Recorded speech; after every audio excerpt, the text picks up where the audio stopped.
Dans une petite ville libérienne, Kofi, un jeune homme humble et travailleur de 22 ans, rencontre Alma, une jeune fille joyeuse et intelligente de 19 ans, issue d'une famille aisée.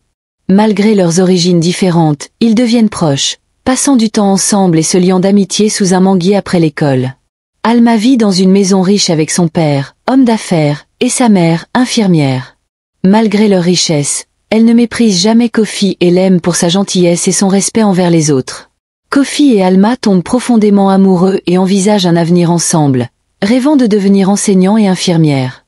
Cependant, les choses changent lorsqu'Alma tombe enceinte. Bien qu'effrayée, elle trouve du réconfort dans la promesse de Kofi de rester à ses côtés et de prendre soin de leur famille grandissante. Les mois passent et le jour où Alma donne naissance arrive. Elle a des jumelles. Les bébés sont petits et beaux, avec les yeux d'Alma et le sourire de Kofi. Mais quelque chose de très triste se produit cette nuit-là. Alma s'enfuit. Elle ne dit pas un mot, ne laisse pas de notes, elle disparaît simplement. Kofi se réveille et découvre qu'elle est partie. Il la cherche partout, demande aux gens s'ils l'ont vue, mais personne ne sait où elle est allée. Kofi est dévasté. Il s'assoit par terre, les larmes coulant sur ses joues, tenant ses deux nouvelles filles dans ses bras. Il ne comprend pas pourquoi Alma est partie, mais il fait une promesse à lui-même et au bébé. Il regarde leurs petits visages et murmure « Je vous élèverai, je vous protégerai, je serai à la fois votre père et votre mère. Vous êtes mon cœur maintenant. » À partir de ce jour, Kofi travaille jour et nuit. Il porte les bébés sur son dos pour aller au marché, vend des fruits, lave des vêtements pour les gens et fait tout travail qu'il peut trouver. Il n'abandonne jamais. Il les nourrit, les nettoie et leur chante des berceuses pour les endormir. Même si la vie est difficile, l'amour de Kofi pour ses filles est fort. La douleur de perdre Alma ne quitte jamais son cœur, mais la joie de voir ses petites filles grandir lui donne de la force. Kofi vit avec ses parents dans une petite vieille maison. Son père s'appelle Papa Joe. Il travaille pour NEPA, la compagnie d'électricité, mais son travail est loin de la ville. Il ne rentre à la maison que de temps en temps. Chaque fois que Papa Joe revient, il apporte de l'argent. Cet argent les aide à acheter de la nourriture et du lait pour les bébés. Les jumelles de Kofi, Kimba et Fatu, n'ont pas eu de lait maternel de leur mère parce qu'elle s'est enfuie après la naissance. Au lieu de cela, les bébés buvaient du lait en poudre que Kofi achetait dans une petite épicerie près de leur maison. Le magasin était juste au coin de la rue, mais parfois Kofi n'avait pas d'argent pour y acheter quoi que ce soit. Les jours où Papa Joe n'était pas encore rentré à la maison et où il n'y avait pas d'argent dans la maison, les bébés pleuraient beaucoup. Ils avaient faim et étaient fatigués, et leurs pleurs remplissaient la petite pièce. Cela brisait le cœur de Kofi de voir ses filles souffrir ainsi. Leur grand-mère, Mama Saya, une femme gentille, aimait les jumelles de tout son cœur. Même si elle était faible et fatiguée la plupart du temps, elle essayait encore de les aider. Lorsque les bébés pleuraient trop de faim et qu'il n'y avait plus de lait dans la maison, Mama Sia s'asseyait par terre avec eux sur ses genoux. Parfois, elle pressait doucement ses vieux seins, espérant que même un peu de lait sortirait, juste assez pour arrêter les pleurs des bébés. La plupart du temps, rien ne sortait, mais elle essayait encore. Elle voulait les réconforter de toutes les manières possibles. Elle les serrait contre elle, les berçait lentement et des larmes coulaient de ses yeux. « Votre mère vous a quitté, murmurait-elle doucement, mais nous sommes encore là pour vous. Nous ne vous quitterons pas. Nous vous aimerons toujours. » Kofi regardait depuis l'embrasure de la porte, les larmes aux yeux. Ce n'était pas la vie qu'il avait imaginée pour ses enfants, mais il était reconnaissant pour ses parents. Ensemble, ils luttaient, priaient et donnaient tout l'amour qu'ils avaient aux petites filles qui avaient été laissées pour compte. Après 8 mois difficiles et douloureux, Alma revient. Elle revient sans prévenir un après-midi alors que Kofi lave les vêtements des bébés à l'extérieur. Il lève les yeux et la voit debout près de la porte. Elle porte de beaux vêtements et a l'air bien nourrie et propre. Elle ne ressemble pas à quelqu'un qui vient d'accoucher et a laissé ses bébés derrière elle. Kofi est choqué. Il reste immobile un moment, puis marche lentement vers elle avec l'un des bébés attaché dans son dos. Alma regarde les bébés et dit « Je veux les emmener avec moi ». Le cœur de Kofi se met à battre vite. Il tient le deuxième bébé dans ses bras et dit « Non, Alma, tu les as quittés. Tu n'as même pas dit au revoir. » Alma baisse les yeux et dit « D'accord, donne-moi juste un. Laisse-moi prendre la jumelle la plus jeune. Tu peux garder l'autre. » Kofi secoue la tête, les larmes aux yeux. « Ils sont jumelles, dit-il doucement. Ils sont venus dans ce monde ensemble, ils pleurent ensemble, ils dorment côte à côte. Tu ne peux pas les diviser comme du pain. S'il te plaît, Alma, si tu t'en soucies vraiment, reviens à la maison et aide-moi à les élever. Mais Alma refuse. Elle détourne le visage et dit « Je ne peux pas faire ça ». Espérant encore, Kofi décide de rendre visite à sa maison familiale le lendemain pour supplier une fois de plus. Il croit que peut-être, s'il montre à sa famille combien il aime les bébés, ils lui parleront. Lorsqu'il arrive chez elle, il frappe à la porte et demande à lui parler. Son frère sort à la place. Il a l'air en colère. Kofi essaie d'expliquer, mais avant qu'il ne puisse finir de parler, le frère d'Alma prend un seau d'eau pleine et le verse sur lui.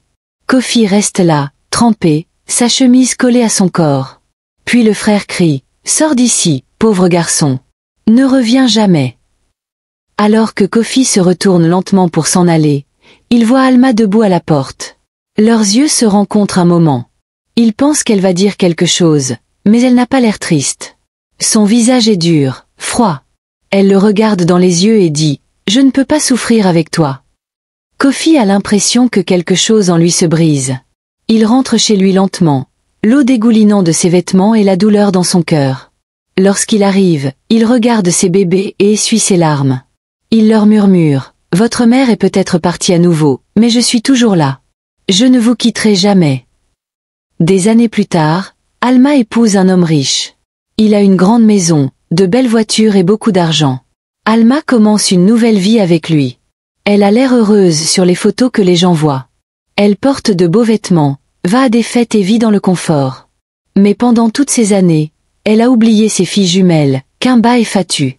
Pendant 12 longues années, Alma n'a jamais appelé, jamais rendu visite, jamais envoyé de cadeaux ou même demandé comment elles allaient. Kofi, Mama Seiya et Papa Joe ont élevé les filles avec amour et soin. Kofi a travaillé de nombreux emplois pour s'assurer qu'elles pouvaient aller à l'école et manger de la bonne nourriture. Mama Seiya leur a appris à cuisiner, nettoyer et prier. Les filles ont grandi avec des cœurs gentils. Elles riaient, jouaient et aidaient aux tâches ménagères. Puis, un après-midi, quelque chose d'inattendu se produit. Une grande voiture s'arrête devant leur petite maison. Alma en sort, aussi riche et belle que jamais. Ses cheveux sont bien coiffés et elle porte des chaussures brillantes. Les filles sont dans la cour, aidant Mama Seiya à éplucher du manioc. Lorsque Fatu, la jumelle la plus jeune, voit Alma, quelque chose saute dans son cœur. Sans réfléchir, elle court dans les bras d'Alma et la serre forte en souriant. Mais Kimba, la jumelle aînée, reste où elle est. Elle ne sourit pas, ne bouge pas. Mama Seiya la regarde et dit doucement « Kimba, c'est ta mère. Salue-la ». Kimba tourne la tête et dit doucement mais fermement « Non, ma vraie mère, c'est toi, Mama Seiya. Tu es celle qui est restée. Tu es celle qui nous a nourris, qui nous a tenus dans tes bras quand nous pleurions et qui ne nous a jamais quittés. » Alma a l'air choquée. Elle ouvre la bouche pour parler, mais aucun mot ne sort. Elle reste un moment, serre à nouveau Fatu dans ses bras, puis retourne lentement à sa voiture. Ce fut la dernière fois qu'elle la vire. Alma n'a jamais rappelé, n'a jamais envoyé de lettres, n'a jamais demandé comment allaient ses filles. Kofi les regarde depuis l'embrasure de la porte, retenant ses larmes, mais il sourit en regardant Kimba et Fatu. Elles avaient grandi en de belles et fortes jeunes femmes, et même sans leur mère, elles étaient profondément aimées. Bien que beaucoup de gens aient dit à Kofi « Tu es encore jeune, tu devrais trouver une autre femme », il a toujours donné la même réponse « Non, je ne peux pas me remarier maintenant. Les jumelles sont encore trop jeunes. Une autre femme pourrait ne pas les aimer comme je le fais. Elle pourrait les traiter mal. Mes filles et moi avons déjà trop souffert dans la vie. Je ne veux pas plus de problèmes pour elles. » Le cœur de Kofi était encore plein d'amour pour Alma, même si elle les avait quittées. Il aurait souhaité qu'elle soit restée, qu'elle s'occupe des filles.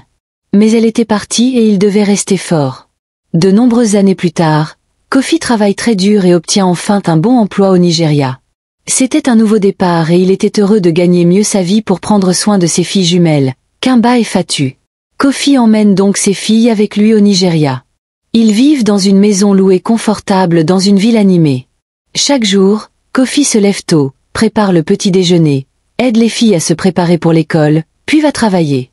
Le soir, il rentre fatigué mais arrive encore à les aider avec leurs devoirs et à leur raconter des histoires avant de dormir. La vie au Nigeria n'est pas facile. Il n'y a pas de famille à proximité, pas de grand-mère comme Mama Seiya, et personne pour aider. Kofi fait tout seul. Parfois, les filles manquent tellement d'avoir une mère que cela leur fait mal. Les jours spéciaux comme les événements scolaires, la journée des parents ou la fête des mères, elles se sentent vides à l'intérieur. Elles voient leurs camarades de classe courir pour embrasser leur mère, rire, se tenir la main, prendre des photos, mais elles n'ont personne. Kofi ne peut que rester à distance, se sentant impuissant. Il y a des moments où la douleur devient trop forte, alors les filles commencent à faire quelque chose d'étrange ces jours-là. Elles donnent un peu d'argent à une femme gentille à l'événement et murmurent « S'il vous plaît, pouvez-vous faire semblant d'être notre mère aujourd'hui ?» La femme sourit, prend des photos avec elle et se tient à leur côté pendant l'événement. De loin, tout semble aller bien, mais au fond, Kimba et Fatu souffrent. La nuit, après la fin de l'événement, elles rentrent chez elles et pleurent silencieusement dans leur chambre. Elles ne veulent pas que leur père les entende. Elles ne veulent pas le rendre triste. Kofi le sait pourtant. Il voit la douleur dans leurs yeux, et à chaque fois, il s'assoit dehors seul, regarde les étoiles, prie pour avoir de la force et souhaite que les choses aient été différentes. Un soir, de nombreuses années plus tard, Kimba et Fatu font asseoir leur père dans le salon. Elles sont maintenant de belles, intelligentes et fortes jeunes femmes. Elles regardent leur père avec amour dans les yeux et disent « Papa, nous voulons te parler. » Kofi sourit et dit « Je vous écoute, mes filles. » Fatu parle en premier. « Papa, nous savons que tu as tout fait pour nous. Tu nous as élevés seuls, tu nous as donné de l'amour, de la nourriture, l'école et tout ce dont nous avions besoin. Mais nous voyons que tu es seul. » Kimba ajoute « Tu ne t'es jamais remariée à cause de nous, mais maintenant nous sommes grandes. Nous pouvons prendre soin de nous-mêmes. Tu n'as plus à t'inquiéter. » Elles tiennent toutes les deux ses mains et disent « S'il te plaît, trouve quelqu'un pour te rendre heureux. Nous te soutiendrons, même si elle a des enfants à elle ou amène de nouvelles personnes dans nos vies. Nous gérerons cela. Nous sommes prêtes. » Kofi sent les larmes lui monter aux yeux. Pendant des années, il a repoussé l'idée de retrouver l'amour, mais entendre ces mots de la bouche de ses filles lui donne du courage. Après quelque temps, Kofi rencontre une gentille femme Yoruba à Lagos. Elle s'appelle Adarank. Elle est douce, respectueuse et a un sourire chaleureux. Plus important encore, elle aime Kimba et Fatu comme si elles étaient ses propres filles. Elle ne leur crie jamais dessus et ne les traite jamais mal. Elle les appelle mes filles et les aide à tresser leurs cheveux, cuisiner des repas et leur donne des conseils. Plus tard, Adarank a un fils pour Kofi. La maison est maintenant pleine de vie, de rire et du son des enfants qui jouent. Kofi se sent heureux. Il s'assoit dans un coin et sourit tandis que les enfants courent et que les filles aident leur belle-mère à cuisiner. Pour la première fois depuis longtemps, la paix remplit son cœur. Mais un matin, Adarank dit à Kofi qu'elle veut voyager sur le continent pour apprendre la conception de mode. Elle a toujours aimé coudre et dit que c'est sa chance de s'améliorer. Kofi la soutient. Il lui donne de l'argent et lui dit de faire attention. Elle serre les enfants dans ses bras et embrasse Kofi pour lui dire au revoir. Ce fut la dernière fois qu'ils la virent. Les jours passent, puis les semaines, puis les mois. Pas d'appel, pas de lettres, pas de messages. Kofi essaie d'appeler son téléphone, mais il est éteint. Il va à l'endroit où elle a dit qu'elle allait, mais personne ne l'a vue. C'est comme si elle avait disparu dans la nature. Kofi est dévasté. Il s'assoit seul une nuit et pleure. Il regarde le ciel et murmure « Mon Dieu, pourquoi cela m'arrive-t-il? Suis-je maudit? D'abord Alma m'a quitté, maintenant Adon est parti aussi. Pourquoi me quittent-elles toutes ?» Ses filles s'assoient à côté de lui et essuient ses larmes. Elles disent « Papa, tu n'es pas maudit, tu es béni. Nous sommes là, ton fils est là, tu n'es pas seul. » Kofi les regarde et hoche lentement la tête. Même s'il n'a jamais obtenu de réponse à ces questions, il s'accroche à l'amour de ses enfants et continue jour après jour. Des années plus tard, Fatu, la jumelle cadette, se marie. C'est un jour beau et émouvant. La maison est pleine de joie, de musique et de danse, mais il y a aussi une tristesse silencieuse dans l'air. Sa vraie mère, Alma, est toujours en vie, mais elle n'assiste pas au mariage. À la place, Fatu demande à une amie proche de la famille, une femme qui les a toujours soutenus, de se tenir à sa place. Alors que Fatu descend l'allée, tout le monde applaudit et sourit, mais de nombreux invités regardent autour d'eux et remarquent qu'il manque quelque chose. La mère de la mariée n'est pas là. Cela touche les cœurs et fait murmurer quelques personnes. Où est sa vraie mère? Kofi se tient fier, mais au fond de lui, il ressent aussi la douleur. Il a élevé ses filles avec tout ce qu'il avait. Il essaie de rester forte alors qu'il donne Fatu en mariage. Pendant ce temps, Kimba, la jumelle aînée, attend pendant des années. Les prétendants viennent et repartent, mais aucun ne reste. Elle jeûne, prie et assiste à des veillées nocturnes. Elle s'agenouille au bord de son lit et murmure « Mon Dieu, souviens-toi de moi. Moi aussi, je veux être une épouse. » De nombreuses nuits, elle pleure en silence, mais ne perd jamais espoir. Puis, un jour, sa prière est exaucée. Un homme gentil et craignant Dieu entre dans sa vie. Il l'aime profondément et demande sa main en mariage. Kimba est remplie de joie. Elle saute et rit, serrant son père dans ses bras. « Dieu l'a fait, dit-elle. » Mais lorsque vient le moment de commencer les préparatifs du mariage, quelque chose se brise en elle. Un soir, Kimba laisse tomber la cuillère et se met à pleurer. Kofi se précipite à ses côtés. « Qu'y a-t-il, ma fille ?» demande-t-il. À travers ses larmes, Kimba dit « Oh, j'aimerais que ma mère soit ici, juste pour me voir habillée comme une mariée, juste pour me dire que je suis belle. » Même si elle était devenue forte, la douleur de l'absence de sa mère vivait toujours dans son cœur. Dans sa tristesse, Kimba se rend chez sa voisine. Une femme âgée nommée Mama Rose vivait à côté. Mama Rose avait toujours traité Kimba comme sa propre fille. Elle lui donnait des conseils, lui enseignait des choses de femme et priait avec elle.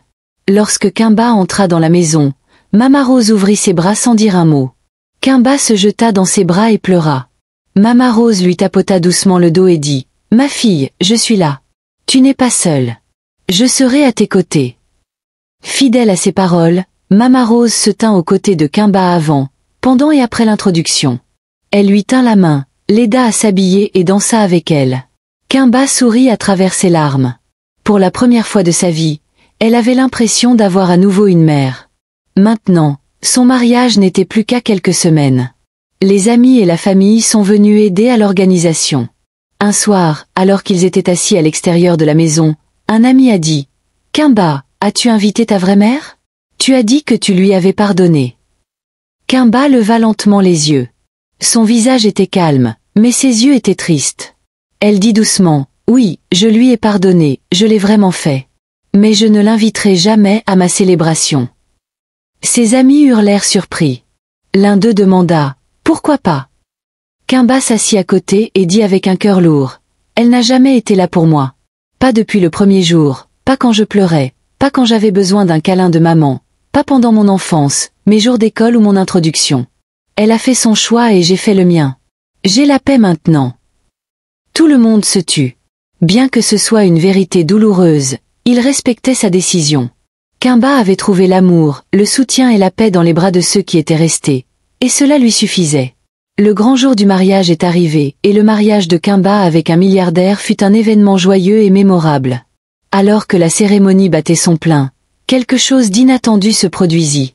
Alma, maintenant veuve sans enfant, fit une apparition non invitée.